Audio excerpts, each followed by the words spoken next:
visibly a lot older and suggests that she would use the Dragon Balls to make herself younger again, and it's even stated that she hadn't seen Goku in 5 years. Bro, Drip, what is wrong with your Mongo-ass mic screaming at me because I think GT is canon? But anyways, let's just actually go over your terrible argument, because your argument assumes that appearance must be always the case within the intrinsic character when you never proved that. Also, the last time Bulma ever made a wish to de-age herself was in age 780, which is essentially when the Broly movie took place. And by the way, Superhero takes place in age 783, so it's been 3 years. And also, the wish in Superhero wasn't even to de-age her, it was to make her ass bigger. So it's perfectly fine within the story for Bulma to look older, since it's been 3 years since the last time she ever made a wish to de-age herself. Let me give you an easy example of why conflicting appearances don't necessarily have to be narrative contradictions. An appearance and style, unless explicitly detailed in the narrative, doesn't arrive a contradiction at all. Both Trunks and Bulma's hair in the manga were purple. Later on in the anime, they changed the color of Bulma's hair to blue, but retained Trunks' purple hair. Later on, when Toriyama does anime designs, Trunks' hair now becomes blue to match Bulma.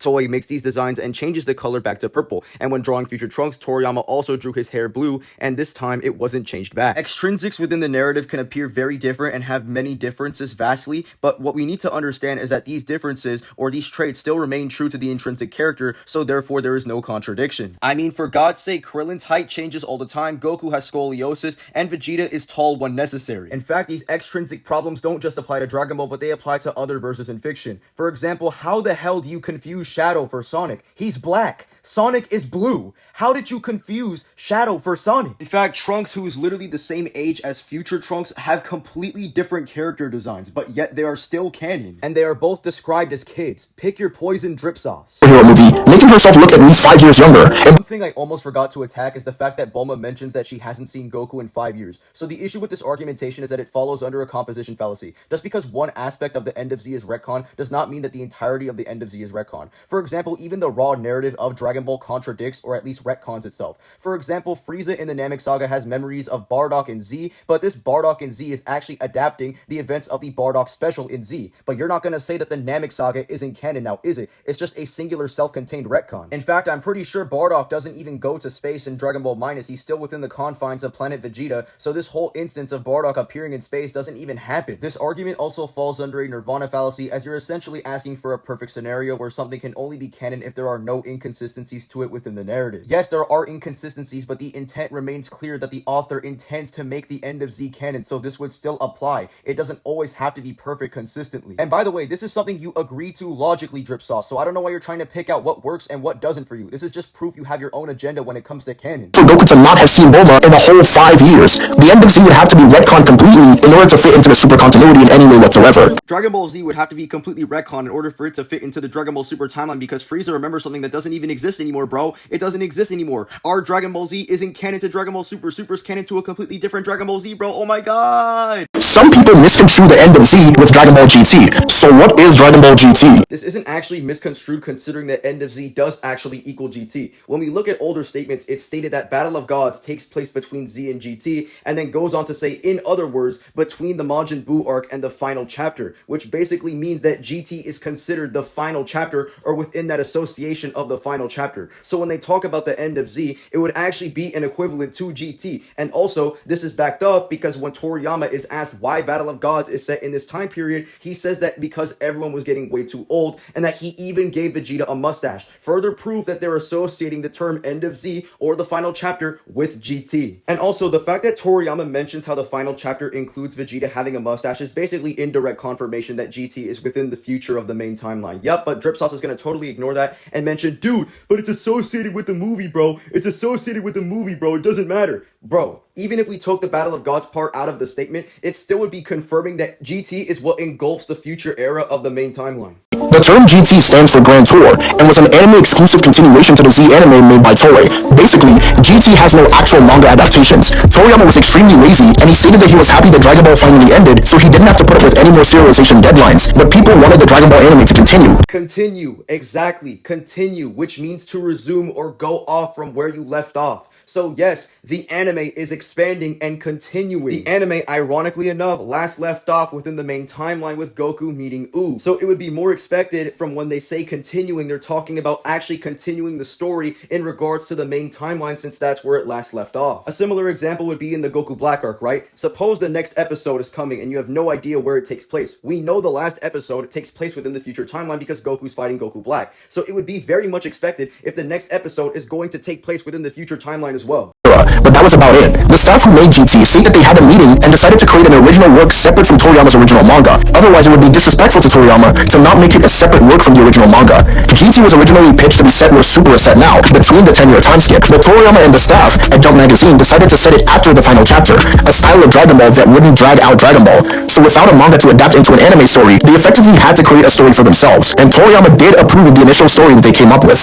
Everyone back in the day saw GT as the undisputed continuation of the Dragon Ball anime because it was from the official company, but GT was essentially its own thing, disconnected from the continuity. But the idea of it being just a separate continuity wasn't strongly expressed because the Japanese don't really care about canon that much, especially back then. But it's pretty obvious that the Jump staff saying that it's a separate work from the original manga that doesn't drag out Dragon Ball implies that it's not in the same continuity. I don't know why you pulled a random Neanderthal moment, but just because it's stated to be a separate work from the original manga does not necessarily mean it's within a continuity context. When they say that GT is a separated work from the original manga, it's in context talking about how it's a work that is quite literally separated from the original manga. The manga doesn't have another set of chapters depicting the events of GT. GT is something that is only of the anime. It's not of anything else. And also, when they say Dragon Ball that doesn't drag out Dragon Ball, the reason why that is being the case is because if we were to have GT take place within the 10-year time skip, it would actually drag out Dragon Ball. It would increase the lengths of Dragon Ball, but it wouldn't really drag out Dragon Ball or drag out Toriyama's original work if it expanded beyond Toriyama's original work, going into future events that have not been depicted yet or have not been explored, which is what GT does. Since the phrase separate is ambiguous and I did present a possibility, let me just present why your possibility is likely not the case. The reason why your possibility is likely not the case is because Nakatsuru, who is very directly involved in Dragon Ball GT, confirms that Dragon Ball GT is literally what is happening after Goku in the End of Z. He says Goku is getting really old and what happens to him afterwards is covered in Dragon Ball GT. Also, Toei Animation themselves confirmed that Dragon Ball GT is the third part of the Dragon Ball animated series. It makes no sense for something to be the third part and not be within the series or be within the sequential story. How would you feel if you're watching a series, right? You're watching part 2 and then part 3 isn't even in the same timeline as part 2. What the hell? Toei then goes further on to explain that Dragon Ball GT is the expansion of the Dragon Ball Z story after the manga. So they're quite literally saying after.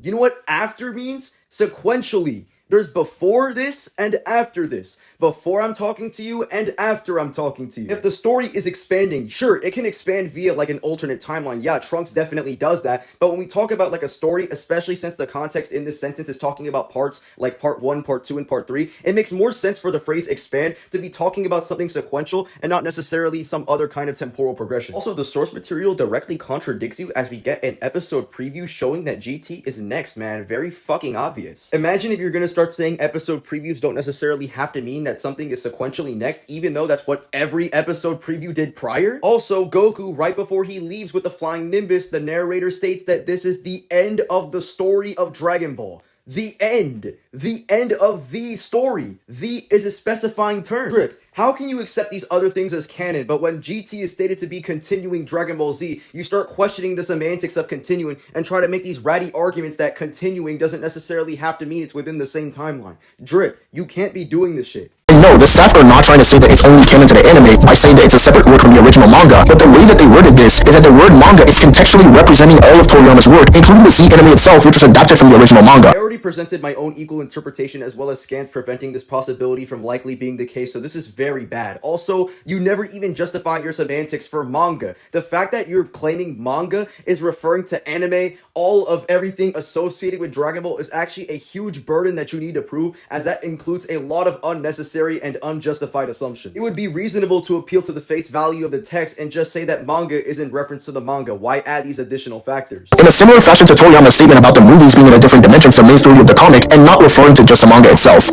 Okay, but Drip, the issue that you're not understanding is that this induction is not going to follow at all. We are given explicit context for what manga means. Yes, it would mean continuity because they are talking about things that take place and things that occur. So yes, manga in this context would be talking about the temporal flow of the events and would also include the anime because this same logic applies to the anime as the Daizenshu confirms. But the issue with your induction is that Toriyama has said the phrase manga in many different contexts and isn't always continuity based, so this is just a completely inconsistent statistic, so you can't really make a very strong induction based off of the phrase manga using one specific scan. Toriyama stated that GT is a grand side story, and you can view it as something that is not the true end to Dragon Ball itself, if you don't want to, implying that it's not the main continuity, because it doesn't make any sense for Toriyama to say that we can choose whether or not the continuation for the canon main continuity is canon to the main continuity. Okay, so not only could you apply this stupid-ass logic to any single Dragon Ball canon release, even if it's not directly stated, but this argument is just an appeal to belief fallacy, because it's simply saying that you want to believe something is true, therefore it should be true. But the problem with this argument is that the production themselves view GT as part of the story that should be taken objectively as true. In fact, the saying that you don't have to from Akira is completely invalidated by himself, because he himself likes GT. He has given only positive feedback to GT, saying he recommends it and enjoyed watching it. And he said that those who love GT can consider it as part of the final story. And yeah, that dude very much likes GT, and he even said it's a continuation of his work multiple times. Pick your poison. But no, Drip Sauce, you're gonna love Toriyama, RIP Toriyama, but wait, Toriyama said something that could imply GT is canon. Oh no, I'm not gonna trust it. The only such position that exists in Dragon Ball is of course alternate timelines. You can view alternate timelines as canon to Dragon Ball Z as their own official ending for the continuity that you choose to follow. Your argument assumes that the Future Trunks timeline is distinct from Dragon Ball Z in terms of continuity, even though the Future Trunks timeline is literally of Dragon Ball Z. Dragon Ball Z is not in reference to the main timeline. Dragon Ball Z is in reference to the anime timeline of events, the anime continuity, and the Future Trunks timeline is of the Android saga. So what do you mean choose your own ending? The ending of Dragon Ball Z is axiomatic. It's the ending of Dragon Ball Z, where Goku meets Oob. That's the ending of the anime timeline of events when it comes to Dragon Ball Z. Timelines are not a specific property where you can choose that being the ending. What kind of stupid-ass logic is this? The story of Trunks is actually directly stated to be a side story, and it happens to occur in a completely different timeline, showing that within the confines of Dragon Ball and Toriyama's mind, the word side story is synonymous with alternate dimension. This is a very terrible argument. Just because the history of Trunks takes place within an alternate timeline and it's called a side story doesn't necessarily mean that a side story means it's an alternate timeline. A side story means to be a subplot or a story that is supplementing from the main plot and can connect to main plots, which is literally what the history of Trunks does, as it doesn't focus on the main story of Dragon Ball, but focuses on the background of Trunks and gives clarity to his character. Just to be clear, just because something takes place in an alternate timeline and is also called a side story does not mean side story means alternate timeline. You're assuming that the physical location that the story takes place in directly adds context to the phrase side story, which you did not prove semantically. The Akira Toriyama world of Dragon Ball artwork made by Drip Sauce, the Great Mongo Deceiver. That is not the name of the timeline. The name of the timeline is called Dragon Ball History Timeline. Because it's a singular term, Dragon Ball History Timeline could rather be referring to the entire history of Dragon Ball or the actual sequential main timeline. If it was a franchise-based timeline, we would be including stuff like other alternate timelines, the movies, the specials, like the Bardock Super Saiyan special, but none of this is actually present within the timeline. In fact, when we compare both of our interpretations, the more expected interpretation would be my interpretation, because my interpretation is that it's a timeline showing the events that sequentially follows in the series, and look and behold, from OG Dragon Ball to Dragon Ball Super, and also coincidentally including Dragon Ball GT. Drip, are you going to argue that the Dragon Ball history only pertains to two timelines? That makes absolutely no sense. Also, let's use inductive reasoning for a minute, because when we use inductive reasoning, we can actually understand the consistent nature of timelines. When us as a human society create a timeline, it's more consistently talking about something that is actually sequential and not something that is like whatever you're arguing. For example, the timeline of World War II from the beginning of World War II to the ending of World War II, or a life timeline from the start of their life to the end of their life and what's happening within their life. Now, I am not saying that your interpretation is impossible, but rather that it is extremely unlikely given the prior data and observable pattern-based data that we have about the nature of timelines that society creates. And given that previous inductive consistency, it makes no sense for a timeline to include unrelated events or even more than one timeline or more than one history trying to be compacted into a singular timeline. In fact, it would be more expected for your interpretation to be true if they actually had a graph or something like branching timelines. This is a type of graph that actually exists when describing more than one timeline. In fact, it would actually create a lot of complexities, which is something that Dragon Ball tends to not try to give to its own fan base.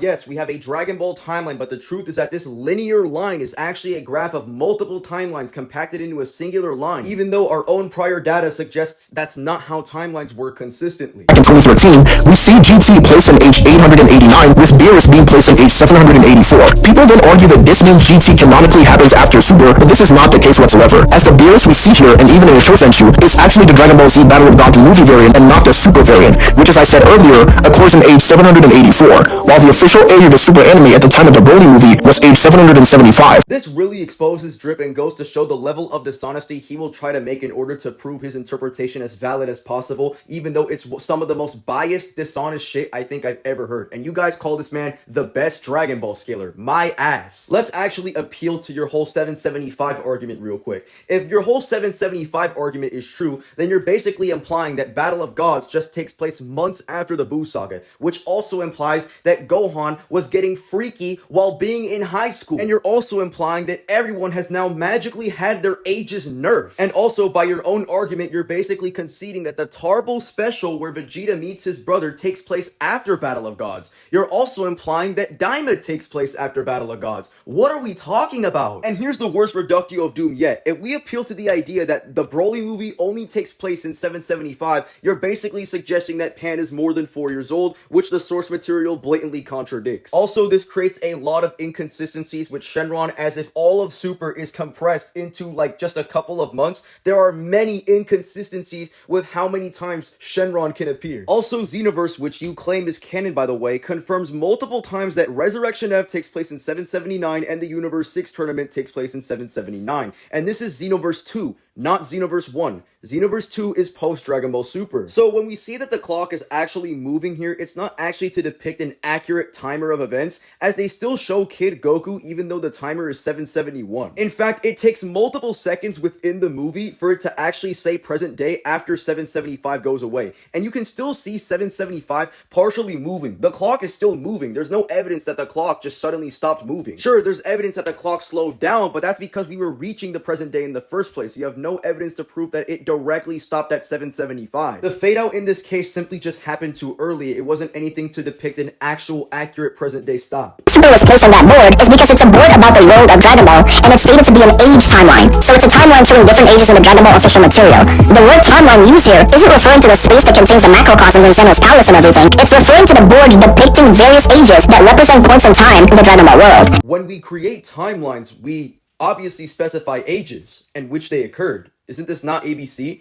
The reason why they have to make that distinction by placing the term age timeline is because timeline in Dragon Ball has two distinct meanings. Either A, an age timeline, which is like, specifying the ages in which things occur, or rather an actual timeline, which is a physical location, a physical realm that exists within the verse. In this case, it would be an age timeline that is depicting the events that occur within the main verse of Dragon Ball, aka the main timeline, given what I already argued. But I don't know why you're adding these weird terms like macrocosms timeline, 12 universes timeline. I think you're on crack because I think you genuinely have middle track in your head or some cosmology stuff, because that's all you think about. You don't actually care about Dragon Ball in terms of the story or in terms of what the author says, but rather what makes Super the most powerful verse in fiction. And alternate timelines are part of the world of Dragon Ball as well, so it's not saying that everything on the board is a part of the same timeline or continuity, which is essentially what timelines are in Dragon Ball, different continuities. Why would Dragon Ball timelines be different continuities? What are we genuinely talking about? When we speak of a different continuity, we're talking about something that is completely distinct from said thing overall, such as the anime, the manga, and specific games. Those are different continuities that are all official. But timelines aren't really different continuities in a metafictional sense, because they actually exist within the verse, they exist within the continuity of said cosmology. It's like having numbers 1 to 10, but 5 and 6 are written in a different language.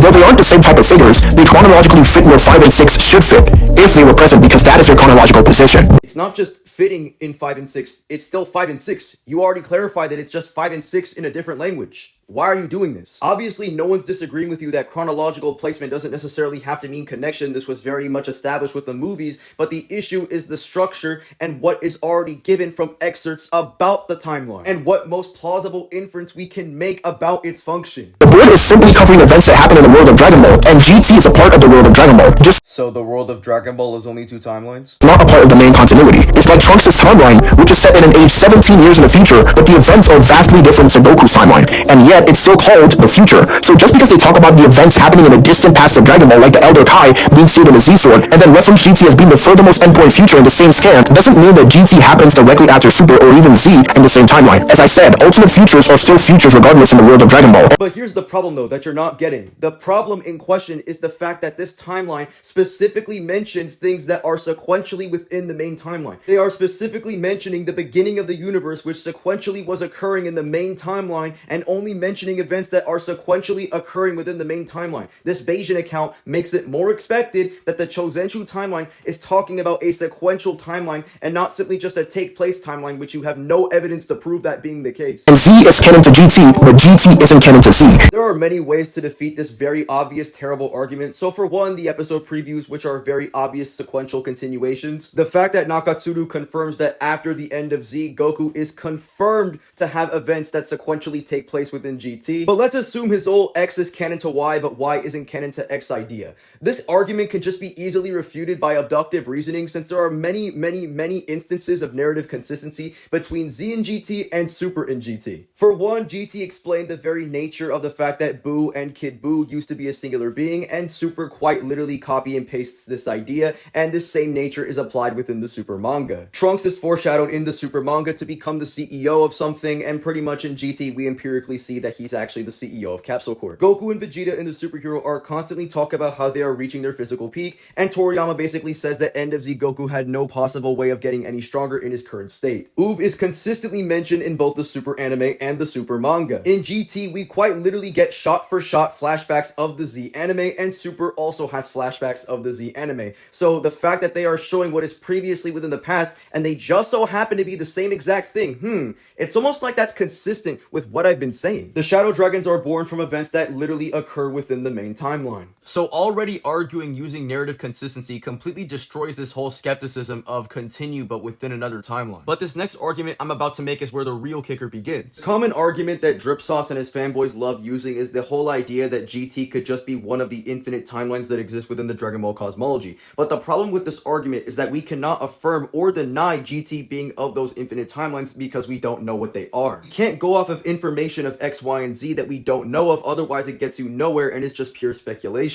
So logically, it would make sense to do the exact opposite, which is extremely bad for these super fanboys. And also, right, that now limits the timelines to only a specific amount, which are the ones we know of, and we know that every single other timeline would have to be contradictory if GT was of those timelines, and the only one that isn't contradictory and is backed up with narrative consistency is the main timeline. Interpretation that it all refers to the exact same singular timeline is dumb, because Dragon Ball Universe can just refer to Dragon Ball in a macro sense, talking about the Dragon Ball franchise, highlighting the most important and popular events regardless of what timelines they occurred in. There are several more parsimonious options, and you would just be picking and choosing whatever you want without any valid justification. No, my justification is purely based off of a Bayesian account. It would be more expected if the timeline is in reference to a sequential timeline based off what is observable within the data, showing events that are only sequential within the main timeline. When it comes to parsimony, my only assumption is that the timeline is sequential because it only shows events that are sequential. However, your interpretation assumes timeline or Dragon Ball Universe is in reference to the franchise, which is fine, that's equal parsimony. But this is where the problem starts to arise, because your argument also assumes it's in a macro sense or only lists the most important things or highlights the most important things, which is just extra padding and is completely unjustified. I'm also placing extreme semantical questioning on what is quote-unquote important. Literally contradicts Super in an unreconcilable way, because Super Saiyan 3 is literally Goku's trump card against Baby.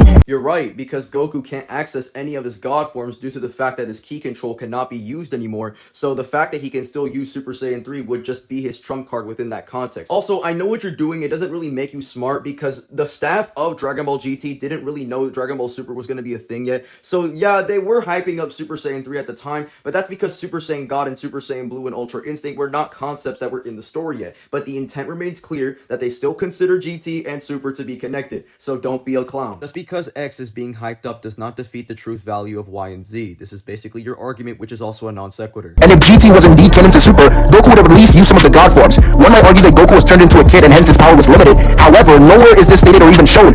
Drip Sauce doesn't watch GT. Okay, this is very easy to explain. So basically, Goku cannot use instant transmission. It's already established in the narrative countless times that instant transmission requires extreme focus and ki control in order to be used. Also, I don't know why you're lying. The toy website quite literally confirms that Goku cannot let out as much power as he wants to, meaning that his ki control was in fact limited, so he would become weaker by extension because he can't output as much power as initially prior. And by the way, in order to even access the power of a god, you need to have extremely condensed ki control. So the fact that Goku can't even use instant transmission, which is something that is created by literal small Yardradian creatures, what makes you think he's going to be using techniques that belong to the gods themselves, which is described as a whole different world of power, etc., etc. glaze. If Goku cannot access his ki control, then he likely won't be able to access any divine power because of how extremely condensed it needs to be, which Goku cannot use properly. He has been shown countless times in GT to fail to use instant transmission because he cannot condense and focus his ki. So the nerf is literally a counter to God Ki itself, but also Goku's entire fighting goal is actually to prioritize his base and Super Saiyan forms,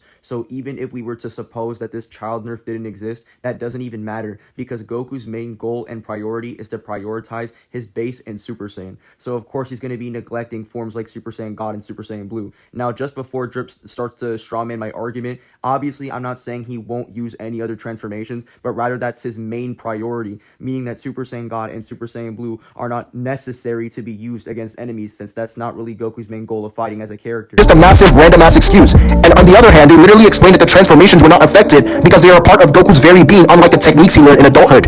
But here's the problem. Toriyama blatantly explains that Super Saiyan 2 and Super Saiyan 3 are no more than powered up versions of Super Saiyan. But the thing is that Goku has never been able to always tap into 2 and 3. He needs to find a way to learn and output more power in order to become Super Saiyan 2 and Super Saiyan 3. It's just essentially outputting more ki, which makes you a Super Saiyan 2 and Super Saiyan 3. So yes, Super Saiyan forms are quite literally necessary to be activated with ki control. And also this would include God forms. As I explained earlier, God ki requires not just ki control, but heavily condensed ki control, to the point where not even a little gasp of ki can be output, which, to no one's surprise, not even instant transmission can be used by GT Goku. Toriyama considers GT to be the official continuation of the Z anime, but like I said, it's not the canon continuation, but it's official. So if Toriyama states that GT is the official continuation of the Z anime, he wouldn't be wrong, technically speaking. Let's just say for the sake of the argument that there is a distinction between the two, which doesn't really matter, and I'm going to explain why. You already agree that GT is a side story, but also continues Dragon Ball Z, which means that these two mediums at the very least take place within the same narrative. And if it takes place in the same narrative, when Koyama calls it an official sequel, he's not talking about the license, he's talking about its narrative, so this is very obvious. Wow, Drip, you're so rhetorical, bro. Also, I did almost forget to clarify one more thing. Just because a useful ability is not used in fiction does not necessarily mean that that said fictional narrative is not canon. So I don't know why Drip is trying to place these like perfect kind of rules and just inconsistencies, which just doesn't really apply. By this logic, if I have like an ability, like if I have a character, like let's say Xeno Goku, because he has a big freaking arsenal. If he has an incredibly useful ability that he could have used against a villain and it actually would have worked, but he doesn't do it, that doesn't necessarily mean that the story that he is contained within is not canon, which is also a non sequitur, by the way. Since we see Vegeta remembering the fusion dance and Goku using the Dragon Fist, with the only other place they learned those techniques as of the time of GT's creation being in the Z movies such as Fusion Reborn and Wrath of the Dragon, which respectively are non-canon to the Z anime. This also further supports GT not being canon to the End of Z, since the End of Z being the previous continuation. The moment you hear Drip Sauce saying some fanfiction bullshit, you then find out he's not actually rhetorical. So the first point he brought up actually proves Drip Sauce didn't finish the anime. Oh my god, he didn't watch Dragon Ball. And here's proof of it. So Vegeta and Goku are actually both aware of the fusion dance. Vegeta is aware of it because he saw it while he was dead. It doesn't have to be correlated to Fusion Reborn. Also, there is nothing within Wrath of the Dragon that inherently contradicts it from being within the Z anime. So if Dragon Ball GT is canon to the Z anime and it includes attributes about Wrath of the Dragon, then logically that would mean that Wrath of the Dragon is canon as well. There's nothing that's like a huge problem here. Your whole argument about the whole like Saiyan recognizing Tuffle thing is purely an abductive argument, and based off of the inductive abductive consistency and the abductive evidence, I think it's more inclined to believe that it's actually canon to the main timeline, and that this Tuffle energy being recognized here is not something from Plan to Eradicate the Saints. Even Koyama agrees it's not connected to his own movies. Anyway, that's all I got for this video. Drip Sauce, please stop like making videos like talking shit about GT. Like, you're really bad at it. Please just like stay off of it, bro.